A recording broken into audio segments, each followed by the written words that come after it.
yeah. Are you ready for the jump off? June jump off, Demetrius Angelo Hair Urban Action Showcase. And as promised, the Dora Milaje herself, Janeshia. All right. Adams, Ginyard, ladies and gentlemen, welcome her, please. We are so excited to have you. You Wakanda royalty, girl. Wow, thank you, Demetrius. Okay, hey everybody. First of all, thank you for having me. Thank you so much for having me. I really appreciate it. This is gonna be awesome. Absolutely. Well, first of all, how you feeling, girl? We've been through COVID. We've been through so much. It's like the children of Israel coming out of the land of Egypt. Lord help us. That part. I feel like I jumped over quite a bit of hurdles, had some ups, downs, trials, and tribulations, but I'm still here. Come on, somebody. I feel like still here. Okay, we still winning. I'm in the land of the living, so I feel good. Well, you look good. You look good. All right, I ain't got much time, y'all. So we're gonna get on into this because I don't want to take up too much time. All right. So my first question is, who or what inspired you to become a stunt performer? Because a lot of people may not know that you were the stunt double for Okoye, aka Denai Guerrero. Yes. So I first got into stunts through my acting. I started off in the industry acting first. And I did a lot of like jock roles because I was an athlete. I've been an athlete my whole entire life. So shout out to all the people that did track and field ever, anybody that ever picked up a baton, passed it in a relay. Like that's where my background came from, track and field. I did hurdles and heptathlon as a youth, in high school, in college. And then after college, I was able to do a little bit on the national bobsled team as a brakeman. So I really come from an athletic background. And that's what made me get a lot of like jock roles when I was acting. And then I did sports modeling. So I did a lot of campaigns, a lot of print jobs. And it was when I decided I didn't want to just be standing there holding the kettlebell. And I was watching a movie and I saw this guy running very horribly. And I was like, okay, that's not how you run. You don't run same arm, same leg. It's the opposite, I was like, I need to be doing stunts because I saw that guy working on the movie and it had all those stunt credits at the end of the movie. And so it was then when I was like, I could do stunts. And so I made my pursuit that way. I actually hired a private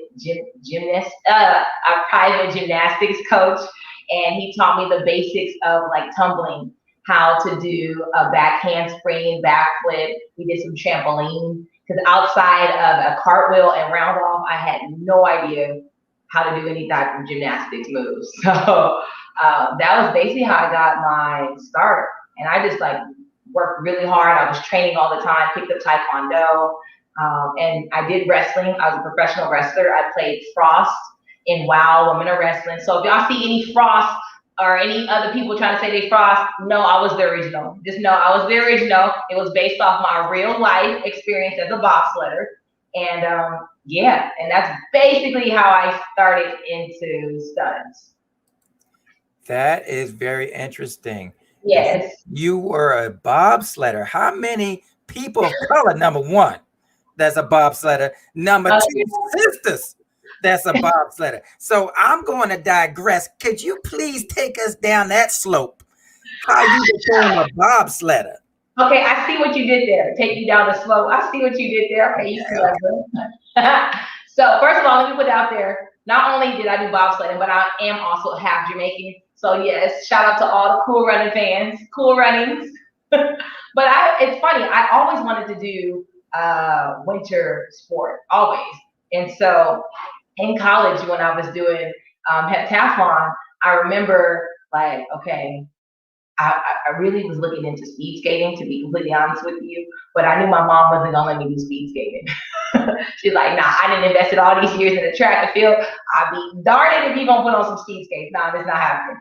So I was talking to my BFF Summer, who was my strength and conditioning coach at the time, and I told her like, hey, I really want to do like bobsledding. So then she looked into it, saw that the US was having like a testing or whatever. And next thing I know, she was gone doing it. I'm like, hey, I haven't told you about it. But long story short, years down the line, they had reached back out to her and was like, hey, we have America's Cup coming up. We need another brakeman. And she was like, oh, I can't do it. I just had a kid, but I know the perfect person who can. And that's basically how I got into bobsledding. But I had already did track and field, and part of my conditioning was Olympic lifting, and a lot of bobsledders do that for training and to get strong and build their muscle, do Olympic lifting. So I'd already been doing that anyway. So it was very much an easy transition. But a lot of bobsledders come from different athletic disciplines, and so track and field is one of them. Wow. So it seems like your whole life prepared you for the journey of being a Dora Milaje. So let's just talk a little bit about the journey of being a Dora Milaje within the mix, meaning once you got cast, everything you had to do to prepare, because you were on the spot. You know, when we're the first of something, especially when you're a person of color, you're not doing it just for yourself. You doing it for the people. Like you said, you just repped Jamaica.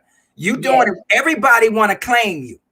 Oh my goodness, yes. You are so on point with that. Not only you, okay, yeah, you're doing it for yourself. I feel like every time I'm representing God, I'm representing my mom, I'm representing the Adam's name, okay? My name, I'm representing my ancestors. I'm always trying to channel my ancestors. So I'm representing, you got the weight of your ancestors, your mom, and God all on your shoulders. So yes, you are absolutely right on with that. And my athletic background all prepared me for being a Dora Milaje, and in the process that it took just to be cast and go through the auditions, my upbringing, my mom, and the discipline and the persistence and advocacy that she instilled in me, all of that, the patience, and Lord knows I still need some patience, but you know, it was there when I needed it. So can you give us a little insight now that it's out? Okay. Falcon and the Winter Soldier. Boy, y'all put a whooping on Bucky. Man, listen, the boy done lost it. Y'all literally dismantled that boy. Literally. You know what I'm saying? Some people love to use the term dismantle, but y'all dismantled the man. The boy arm was on the floor. Spoiler alert. Go watch it. Disney Plus. Spoiler alert. I don't know where these people living. Okay. This show done been out for over a month. If you have not caught all 6 episodes of Falcon and Winter Soldier, I don't know what to tell them. We don't need to be giving them spoiler alerts. We need to be getting a paddle and spanking them, okay? Because the show has been out for so long. I mean, you should have seen it about 3 times now. At least. You know, me and my son was watching it. But take us through, like, how do you guys well, I'll let you do that first, and then you can take us back to Black Panther. But okay. How do you guys come up with the moves to do the fight scenes? And you guys work with such symmetry, you know, how much practice does that take? Because people, you know, when we think of movies, we think about magic, right? This ain't no magic. This hard work. So the Dora Milaje, we do move in unison. We move as a team. We move as an army. No different than how you see marching bands march, right? So you're together, and you can tell when somebody's not in sync, right? But that's why we're so special, because we move in unison. We're together, and we are there to kick your butt, right? We're there to protect our king. We're there to protect our country, Wakanda, and so. Watching Falcon and Winter Soldier, you saw a lot of the action take place right there in that apartment. I believe it was Zemo's apartment. And we have a stunt coordinator, we have a fight choreographer who we work with to make sure that everything, you know, goes according to plan. So I'm glad that everything resonated and came to life on screen, because we carried over our same spears that we had in Black Panther. You know, you saw us twirling our spears, our strikes.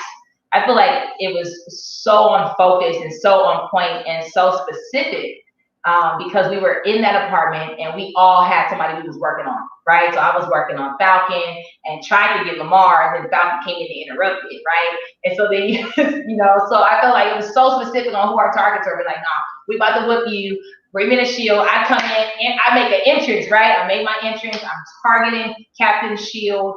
So I think you really got to see us in full action, really up close and personal. Yeah, you saw us in Black Panther, and that's where we were introduced, and you're like, whoa, this all female army. But then in Falcon, you see like, oh wait, 3 of them. Wait, 3 of them. They about to take on. Hold on.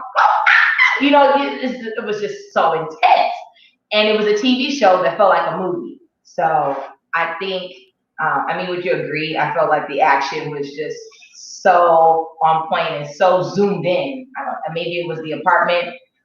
I don't know. Well, you know what? Netflix has always brought it when it comes to the action. I'm sorry, I didn't lie. That's Disney Plus. Disney, Marvel has always brought it when it comes to action. It's their child, and I'm glad that they use the same actors from the original films, because at one time it was a stigma if you did movies, you didn't want to do TV, right? Because that put you in a certain box. But since the game has been changed, where now everything is on demand and there's streaming, it's really taken the production level all the way up, maybe not just movie level, but past that, because remember, they're spending hundreds of millions of dollars, remember, on these projects. I remember when just to go back to Netflix, when they did Marco Polo and announced that it was $100 million. And people's like, oh man, that's $100 million. But really, it was 10 episodes. I was basically break that down to 10 million episode. But at the end of the day, more people, we got these big screen TVs. Come on, somebody. Come on, somebody. And everything's HD. And like I said, it just felt so zoomed in. I felt like this is only a TV show. There's no way this is a TV show. The action, it felt like the action increased, and it just caught you from immediately when it opened. And then not only did you see 6 episodes, then you saw the making of Falcon and Winter Soldier, right? They had the behind the scenes. And so you saw more action that you didn't really see in the movie. In the TV, look, I'm calling the movie, in the TV show. I can't tell you how many people reached out to me. It was like, well, he was jumping over a couch? What? You saw that in behind the scenes. You didn't see that on the show. So you get all these different layers of the action, and it's just amazing, I think. Because even the behind the scenes and the making of is just as action filled as the actual series. Well, I'm glad you brought that up. I didn't know about the behind the scenes. I bet you a lot of folks didn't know about the behind the scenes. See, I sat and watched it with my son, so he was controlling the remote, So I didn't even know there was a behind the scenes. So everybody go look at the behind the scenes. Yes, it's called The Making of Falcon and Winter Soldier. And again, it's on Disney Plus, and I believe it's episode 2, because the first one was The Making of WandaVision. And so now you have the making of Falcon and Winter Soldier, and you see behind the scenes action of obviously Falcon and Winter Soldier, but the fights that took place with the Dora Milaje and the guys. Okay, you see me when I jump across the couch. You see me twirling my spear. It's really cool. Yeah. Well, I'm looking forward to that. Now, there's a point you brought up when you talked about representation. And women. So the Dora Milaje, strong, okay, very respectful, coordinated. Yes. Y'all still sexy. Okay. But not over sexualized. You know what I'm saying? But y'all was looking real good. That's all I can say. I like Supersheros. Yes, we were strong. We were beautiful. I'm not gonna say cute. We were beautiful, beautiful Black women. All shapes and sizes, curves, okay? Curves in all the right places. Just, we represented the Black woman, and you saw us in our bald-headedness, but we were beautiful, and we were in positions of authority, and we were well respected. At the end of the day, you saw Black women on screen respected.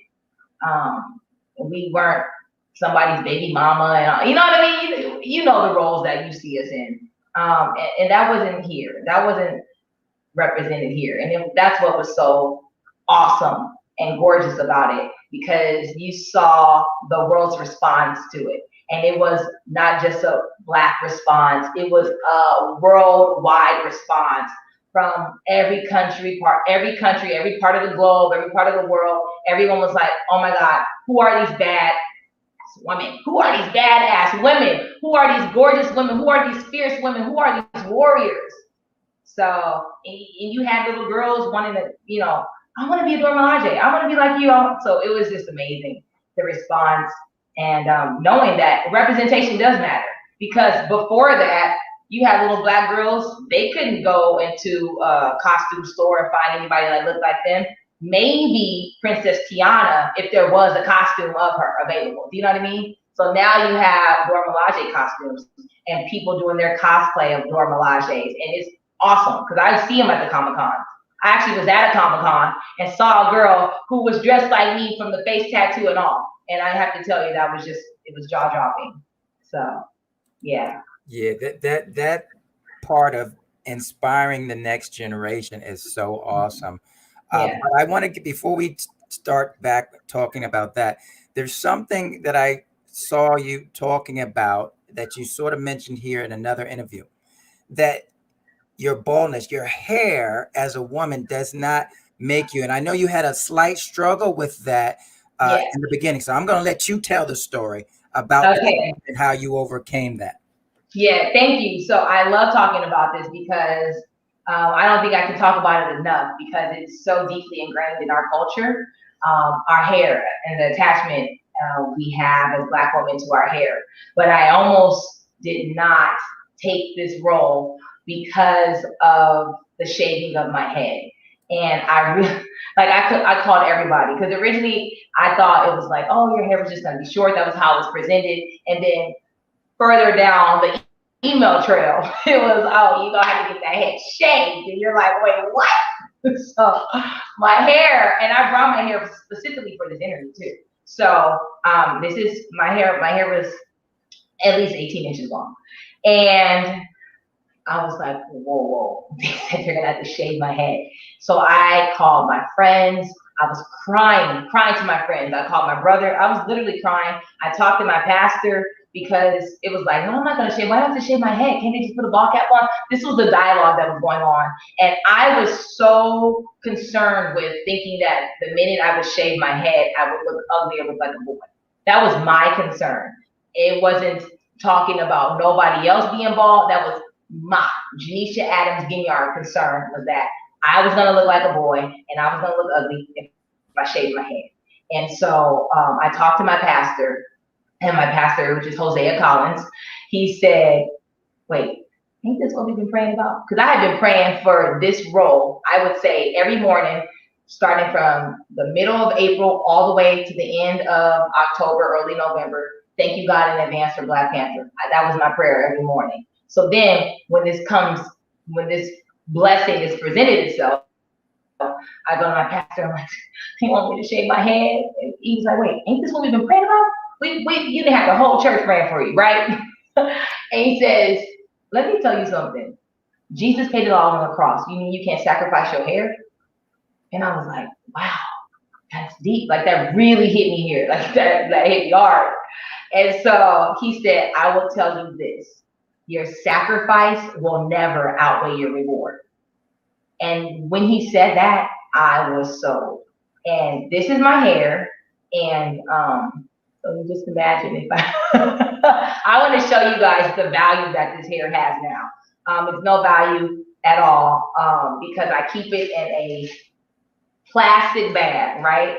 That has been chewed up by my dog. Okay, so this is what I almost kept me. This is what I almost allowed to keep me from one of my biggest blessings was my hair. Which hair doesn't make you, it doesn't define your beauty. That all comes from within, right? My light, God's light shines through me. Like the nerve that I would almost allow hair that grows back to stop me from one of my biggest blessings. So I always tell people through that, you know, I was obedient. I was obedient with the blessing that was presented to me. And I think that's why I've been, you know, rewarded. I've been rewarded for my obedience. I had no idea that from Black Panther, from the shaving of my head would come Avengers Infinity War, Avengers Endgame. I worked on another project that wasn't even Marvel, but it was just because my head was shaved, I got that job. And did Falcon and Winter Soldier. So it's been a huge blessing.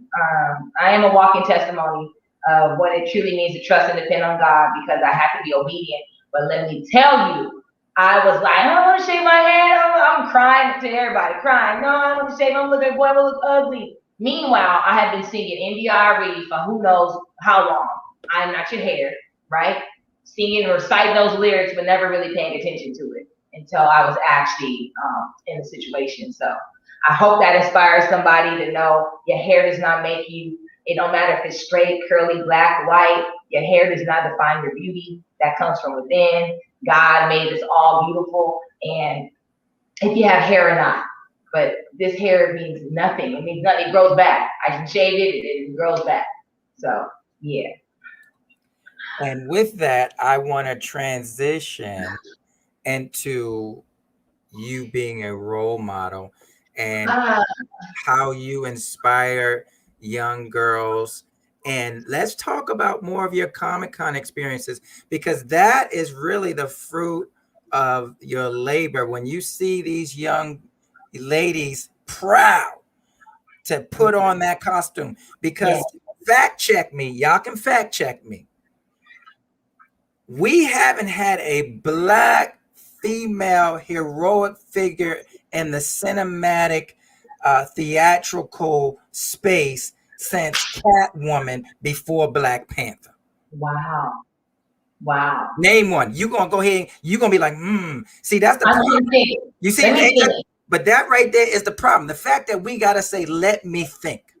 Okay, now correct me if I'm wrong, because I'm not into Star Wars or Star Trek.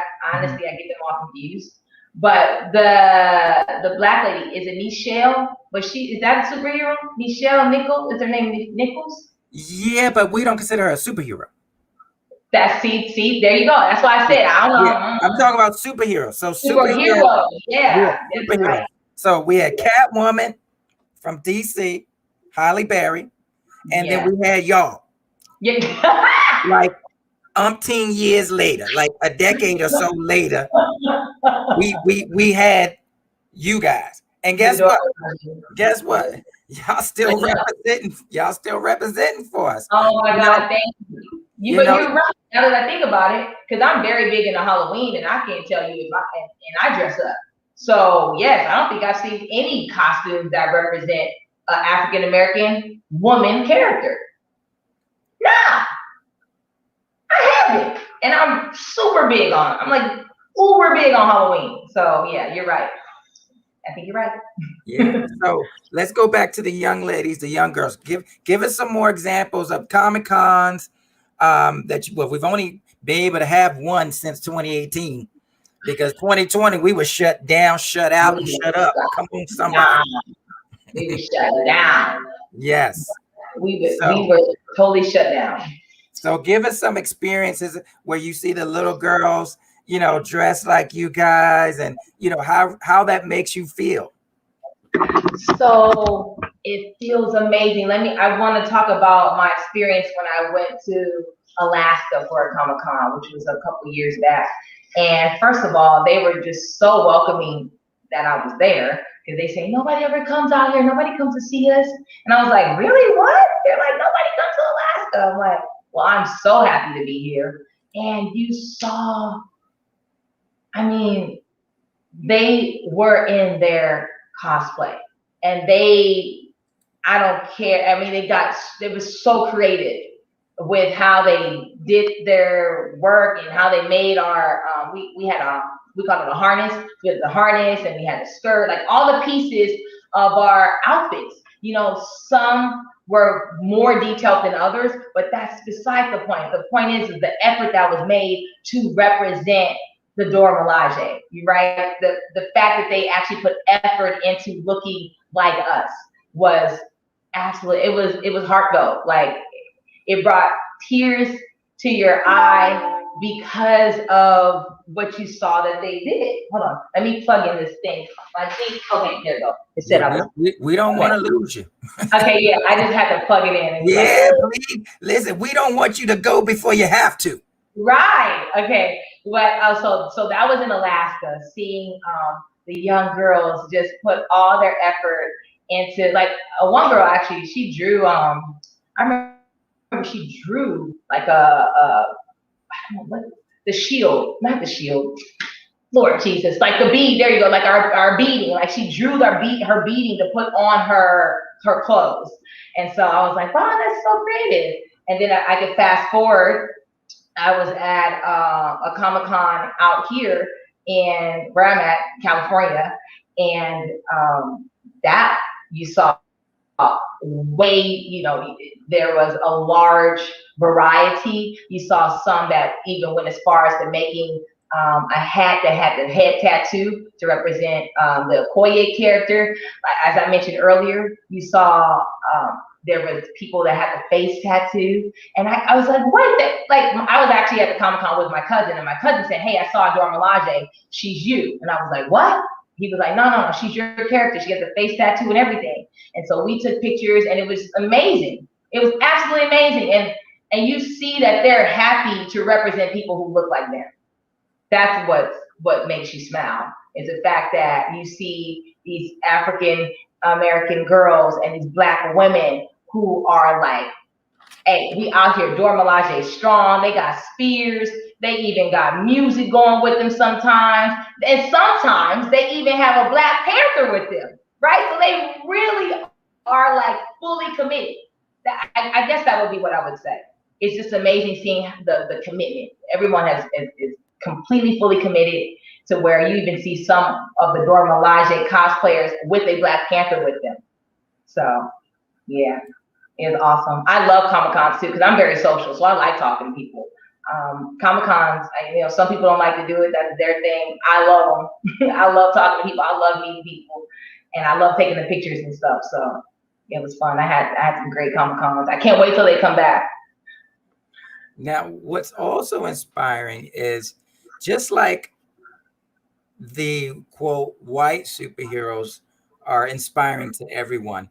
The Dora Milaje is inspiring. They're not pigeon-toed into the Black community because strength transcends race and everything else. Absolutely. In other words, respect. You know what I'm saying? When you see that respect, that poise, that power, that prowess. Come on, I feel like preaching right now. When you see that, you can't help but respect it and want to emulate it, right? Because imitation, right, is what he say? Emulation is the greatest form of flattery. Yeah, imitation is the greatest form of flattery. Yes. So let's talk about now because you on a time schedule. We don't want you to go without answering this question. Yeah. What message do you want young women, girls, or any person to take away from your performance, not just as a Dora Milaje, but whenever you embody one of these strong athletic characters as a female? Okay, so that's a great question, and I want to say, and this is for anybody listening, girl, boy, man, woman, infant, baby. Okay, you can talk if you're pregnant. Talk to the baby. Repeat what I'm saying. Never, never under any circumstances do you allow someone to deter you from your dreams, your aspirations, and your goals. I just want to emphasize that to begin with. Once you can get past that, you are halfway to whatever it is you want to do. Because along the way, you're going to get a lot of people to tell you no. They might be a twin sister like me. They might, like I have, there might be a family member, your brother, your mother, your sister, it don't matter, right? Your dreams are free, your aspirations are free, your goals are free. And no one can stop you but you. And so I always try to tell that to people because it's very easy for someone to allow that negativity to seep in And then now suddenly you're on a detour from where you was trying to go because someone had told you, well, you can't do that. That's too hard. That look crazy. Why you want to do that? You crazy. No. You crazy for telling me I'm crazy to try to aspire to be better. How about that? Okay. So that's what I first want to say. And then also, if you find people that are talking very negative around you, like you got to change your environment, right? I don't allow any negativity in my environment at all, because again, that stuff will seep in. And if people talking to you crazy, you can do what I do and disengage, right? I tell people all the time, you do not have to wait for the period. You can leave at the comma, okay? Meaning, you control all of this. You control what you hear. You control what you let in, right? So if you're surrounding yourself by negative people or negative things, you're doing yourself a disservice.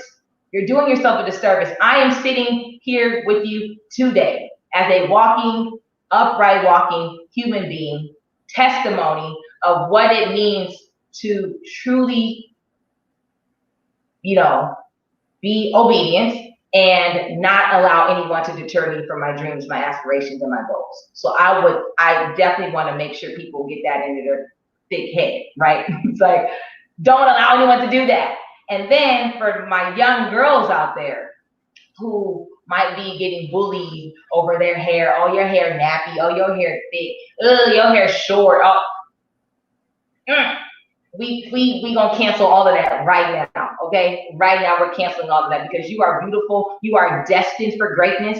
Your hair length, your hair texture, your hair color ain't got nothing to do with that. You are destined for greatness, and you are beautiful, and you are gorgeous, and you are made in God's image, and your hair don't make you. I had to really learn and understand that as an adult, but your hair does not define you. Your hair does not define you. It is what is inside. So, did I answer the question? Oh yeah, you basically said don't listen to Dee Dee and them. That's destiny deterrence. Don't listen to Dee Dee, baby. Look, let me tell. I can't say it. I can't stress it enough.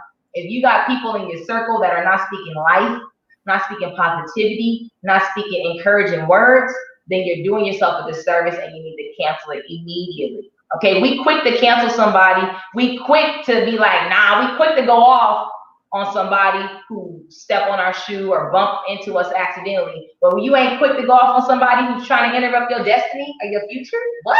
Where they do that at? Use that same energy, okay? That same energy you use when you cussing somebody out at the grocery store. Use that same energy on a person who tell you what you can't do. That's what I'm talking about. Cancel the chaos. Touch a neighbor, say cancel the chaos. Okay. Come on, somebody. Cancel the chaos. All right. Now, my boy Trey here, Trey Johnson, got a question. He says, about how long does it take for you and the rest of the Dora Milaje to learn choreography to then get it in sync for the official shoot? Awesome. Okay, first of all, hey Trey. So I would say, so for Black Panther, we trained every morning. We started about, I want to say maybe 7, maybe 8. It was no past 8 o'clock, right?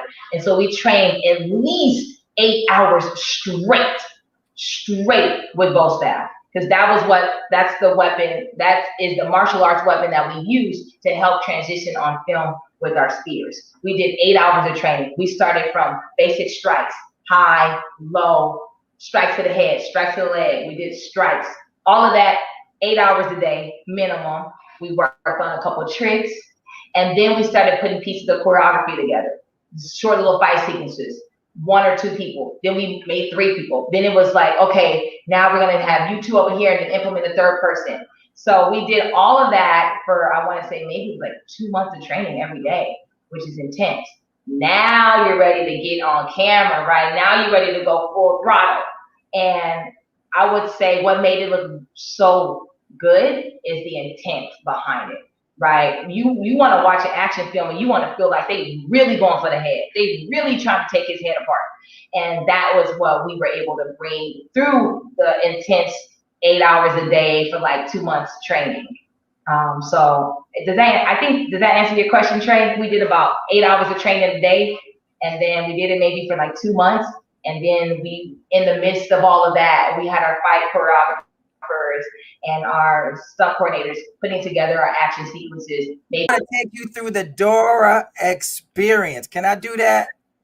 Can Yes. I do that? All right. I'm gonna share my screen. Okay. And I'm going to take you there. Help me now. I'll take you there. Okay. So. Okay. Hey, we about to go in. I'm so excited. Say we about to go in. All right. Where's my vegan kettle corn? We about to go in. Hold on. You know what? Hold up. Wait a minute. That looks so good. That looks so good. I'm so excited. Hold on. I'm gonna take you. Hold on. I got excited and I might have went to the wrong tab. Okay. I want to walk. I just want to make sure did I answer all your questions? I answered all of them? Oh, absolutely. Okay. Absolutely. But I'm gonna take the fans through so they can find out why and how they can be a part of the action and get personal messages from you. Yes. Yeah, baby. This is the real deal. Okay, we have entered. This is the Dora experience. All right. The link is in the comment section. But this is the Janeshia Adams Ginyard Dora experience right here. This is a full 3D VR experience. And as you clearly see right here, you can click any of these signups right here. But do you see that we're in the city right now? You see that? Wow. Okay, guess what? We can go right to Wakanda. All we got to do is click this little button right here, and boom, we in Wakanda. Hey! We in Wakanda, baby. What? Yes, ma'am. That's how we do it. That's how we do it in the VR. What? If you got your VR glasses, okay, you can come and walk into this space. Yes, ma'am. And you can come and hear. Not only can you hear a message. Also known as number. I just want to say thank you so much for the love. Not only can you hear a message from Janeshia, you can chat inside with her. So you can sign up to chat one-on-one privately from 3 to 12 minutes long with Janeshia right inside of this Dora experience room. Also, that is so awesome. And I love to talk, y'all. I'm so social. Yeah. And also you can get a personal message from her. All this encouraging wisdom that she spoke, you can get that personalized for a friend of yours. Okay. So for your daughter, Shannon, you know, she'll wish you a happy birthday. She'll, you know, congratulate you on your graduation. But all inside of this experience, and you can only find that here, baby. Only at the June Jump Off Back to Black Action Cinema Mega Weekend. Only here. Only here, y'all. Only here. Only here at the Urban Action Showcase June Jump Off. Ain't nobody doing it like this. Nobody. I don't care where you go. There's nobody doing it like this. Nobody. The only thing missing is a simulated roller coaster. Okay. So y'all don't want to miss it. This is fire. This is straight fire. This is fire. Girl, we blazing them. We blazing them with that. This that blue fire right there. This that blue fire. Straight up. Nobody is doing it like this. Period. Yes, ma'am. So we are. Let me see if I got any more questions. I don't want to. Any more questions? I don't want to miss nobody, but I want to first thank you for your time. Thank you for taking a moment to talk to us and your fans. Thank you for what you've done for a people, for women, for superheroes in cinema, because you guys set it off for everybody. Monica Rambeau now can come on and do what she do because y'all came and did the darn thing. And that was so cool. And Tiana Parrish, she played her on Wanda, and that was cool working over there too, because I got a chance to double her for a little bit on WandaVision. But yeah, the African American women and their superhero roles are just really opening like the eyes of our young Black girls. So it's great. They're just like, oh my God, look at the options. Look at the options I have for Halloween now. So yeah. Well, you snuck that in there. You even you see how they do us? She snuck. Well, I doubled her on WandaVision. You just casually put that in there that you was Monica Rambeau doubling, doing the action. See, y'all, stunt performance, those are the real folk that's doing the action. You know what I'm saying? Now, obviously, like Jackie Chan, all the Dora and Milaje did their own action. Am I correct? That is correct, because I don't know any of our Dora Milajes that we were our own doubles. So Yeah. I was my own double. Nambo was her own double, performing any type of action, and I was just very fortunate to also be the Koye stunt double as well. But yeah. All right, I'm gonna see if I can get something out of you. I might not be able to, but we're gonna see. They made don't listen. They made that announcement that they might be doing that Warriors of Wakanda. They made the announcement with the spinoff. Are we gonna see more of Nambo? You can plead the fifth. You can plead the fifth if you have to, and we'll just take it from there. No, for real. I'm gonna be completely honest with you. I have no idea what's going on. I had no idea about. I didn't even know that there was everyone kept asking me in interviews. So I was like, wait, what? There's what? Like literally someone sent me something on Instagram. So the fans keep me informed on stuff because I really don't be knowing. But yeah, so I don't know. Listen, how about this? We're gonna stand in faith that they're gonna be calling you soon. Because they need you. They need you after that beating that y'all put on Bucky and Sam and John and the rest of the Patriot. They gonna have to call y'all up by now. By then. Well, I received that. We will stand together in unison on that. Then hey Lord, come on, I'm your child. All right. Well, before we go, is there anything else you want to say to the fans? Because we so love and appreciate you, and we just can't say enough about the wonder that you are. Well, first I want to say thank you again, Demetrius. I'm glad that we finally, no matter if it's virtual or not, we finally got to do this together. So I'm just really happy that you have me a part of your amazing weekend, because it's going to be awesome. And so thank you for that. And then thank you to everybody out there, all the fans. I really appreciate it, because as you guys can see, I'm very transparent. I'm very open. I'm very real. And what you see is what you get. You can catch me in the streets. I'll be just like this. Come at me crazy. I'll talk to you crazy. But I'm just real. So I just want to thank y'all for everything, all the love, all the support. Because I get everything, and if you do follow me or message me or anything, I do my darnest to reply back. I reshare your tweets, your posts and stories, because that's just how I am. So I really do thank you. I don't take any of that for granted, but I'm just happy that y'all can see God's light shining through me, because I am a walking testimony of persistence and adamancy and not giving up. Right? Because I done heard a lot of no's. Y'all done heard a lot of no's too. The only difference is that I just refuse to let the no's stop me. So if I can give y'all anything else before I get off of this screen, is don't let the no's stop you. Just don't let them stop you. That is why I'm here, and that's why you guys are able to look at me. It's because I just haven't let them stop me. And they're gonna come from every direction, and they're gonna come from maybe your husband, your boyfriend, your girlfriend, your wife, your cousin, your brother, your sister. It don't matter. So don't let the no's stop you. And Wakanda forever. And on that note, 10 p.m. tonight, Dolomite, the Human Tornado. Get your free watch party passes. Go to the Urban Action Expo. Check out the exhibitors. But most of all, click on the Dora Experience. Get your personal, private chat and your personal messages, because it's only lasting this weekend. All right, till Sunday, y'all. So get it while we can talk about anything. Well, we ain't gonna let them act up now, because we're gonna have bodyguards in there. I'm gonna